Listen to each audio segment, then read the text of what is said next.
الله لا إله إلا هو الحي القيوم لا تأخذه سنة ولا نوم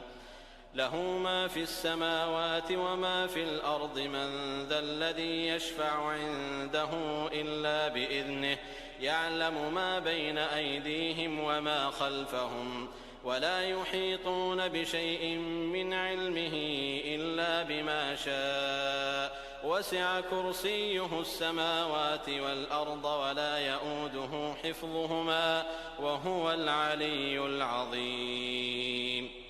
لا إكراه في الدين قد تبين الرشد من الغي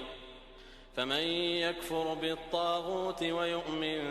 بالله فقد استمسك بالعروة الوثقى لا انفصام لها والله سميع عليم. الله ولي الذين آمنوا